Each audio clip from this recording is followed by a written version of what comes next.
Good morning and Happy New Year to all of my Live with Tony listeners. It is just so hard to believe the year 2025 has gone by for me, seems like so quickly. We go from one quarter to the next quarter to the third quarter to the fourth quarter to Christmas, New Year's, and before you know it, it's time for 2026. So Happy New Year to all my Live with Tony listeners, and maybe you can, as a New Year's resolution, maybe you can suggest some ideas that you get from the Live with Tony broadcast to an associate or a friend, a family member, and maybe pick up one thing this year that can make a difference in people's lives. And I'm constantly reading the science reports that come out of the various institutes and neuroscience groups, and constantly trying to repeat some of the things that I think are showing up over and over again. And so in the issue that was put out by the Icahn School of Medicine, they put out a Focus on Healthy Aging monthly bulletin, and the editor-in-chief, Dr. Roseanne, puts out a great summary of preserving your cognition in the newsletter that I just think really nails it. It does a superb job. So her writing on this is just excellent.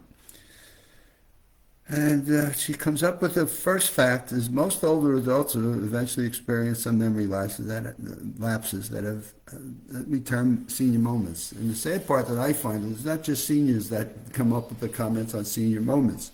So I think we all have to recognize there are times when we're on overload and we got too many things going on, and this notion of multitasking so we can do four things at one time is probably a fallacy that too many people believe in. So I think the doctor covers this here as a senior moment. But if any of you are in that moment where you've got so many things going on and you're distracted, maybe it's a young woman with kids and a husband's going to work or coming back from work, or she's going out to work and she's worried about who's taking care of the kids and how do we get the dinner for tonight and how do we get the kids off to school. There's just so many things going on that senior moments really kind of can almost hit in anybody. And so one of the suggestions, Dr. Roseanne makes a suggestion here, is schedule time in the day where you have to focus on the important things that you have. And so now comes an issue called prioritizing. And this is one issue I have always found that people, in all my work experiences, have a hard time prioritizing. And so I want to try to do it all at once. And what I learned from working with the COO once is people don't realize you can't do it all at once. And so prioritizing is not a skill that sometimes we have. And so it's something we need to stop and focus on. And to that degree, something I don't do well, and I need to do better, is having a little notepad around. Right? This has even got my name, Mr. Anthony Dottino has got my little notepad that I get. It's like, okay, put things down on your notepad. And my other half does that very well. Evelyn is just fantastic at making notes and having a to-do list, and then you get to cross them off. You get a pen and you just start crossing them off. So it's not such a bad item or such a bad thing to have items on a notepad that you can then look at and say, okay, I haven't forgotten anything, and here's where they are, and here's how I prioritize them. And I can go look at them written down on a notepad. So if you are distracted by things, the doc here recommends you have a to-do list. Keep a notepad nearby and jot down the intrusive thoughts and tell yourself you will attend to them after your task is finished. So it's a good way of staying organized and focused on the things that you need to be doing. And at least if you know, I always found is if you have them on the notepad, then you'll know, okay, I won't forget them. So that's one area of your brain you free up because you now know it's written down on a piece of paper somewhere. And all I have to do is what? Remember where I put the notepad. So sometimes you put the notepad down and say, okay, where was I last writing this? It was on the couch, it was in the living room, I was in the den, I was out on the back patio. Where was I last writing my notes down? So now you have to remember what? Where do you put the notepad? So the next time you see me here, I'm going to start putting my things to do on the notepad, which is something I've made a resolution to do in 2026, is to do a better job of documenting things on the notepad. And then as you look at your list, you'll be able to keep them focused. You'll be able to know that they're there, and you'll free up your brain to do the next task or the next activity, and you won't find yourself all jobbled up.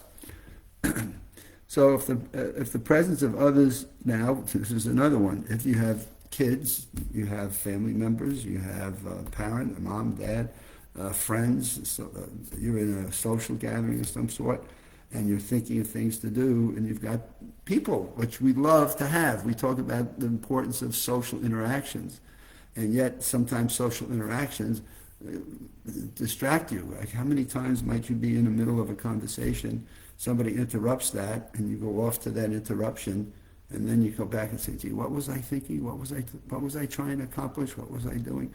Hopefully, if it's been on your notepad, you can go back to your notepad and just look at the next item that you've got on it. So how do you ignore distractions? Sometimes it's not easy, especially when you've got kids or family members, or somebody's trying to get you to do something else. I know that I do this sometimes to Evelyn, where she's trying to tell me something, and wait a minute, let me get back to that, and then I get to her, and I forget what I was trying to do. So these are normal things that, all I'm saying to people, don't over-exaggerate these things when they happen to you. Just realize that in life, things are going on. And there may be a news report. There may be somebody at the door. There may be something you were trying to read or accomplish. It may be somebody at work calling you. I mean, there are so many things that go on in our day-to-day activities that sometimes we lose track of, gee, what was I trying to accomplish? What was I doing before? Where did I put that pen down? Where did I put the car keys down? And where's the notepad that I'm trying to keep? So these are normal things that, what I'm trying to say is, don't beat yourself up, and don't, pound yourself into the ground and say, oh my goodness, my memory's failing, or just recognize that in preserving your cognition, there are sometimes we have to have a little bit more organization, and that we can't let our emotions sometimes stress us out, because if we have a level of emotion that causes us to go high-level stress, that in itself will start interrupting your thought patterns and your memories and your cognitive function. And we don't need to label that as a senior moment. What we have to step back and do and say, what's the root cause of that? And multitasking, and more research has been done on multitasking, is we aren't capable of doing 4 things at once. And we have to figure out how to do what?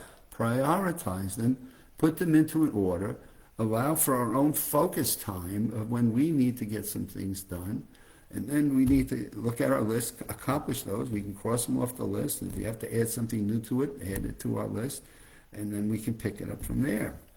You can try holding the ability to ignore distractions with television or radio.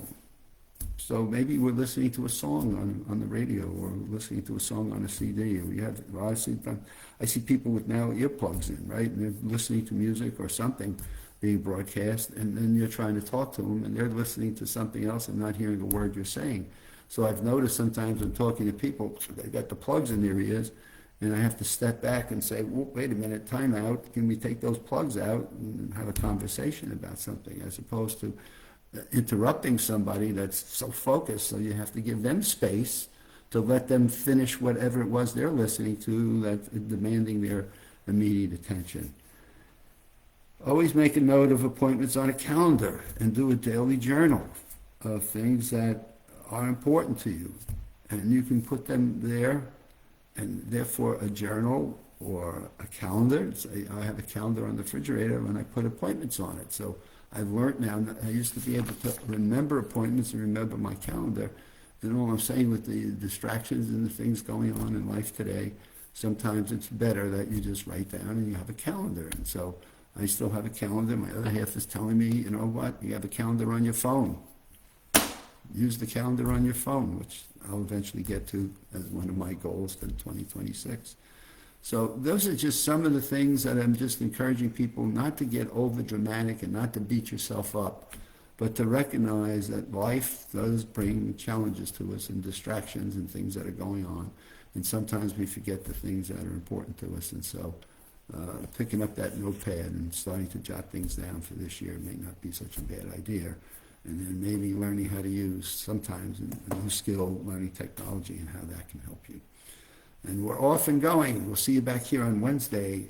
Have a good new year, and let's make something new and exciting happen in our lives that makes a difference to us and to maybe to the people that are most important to us.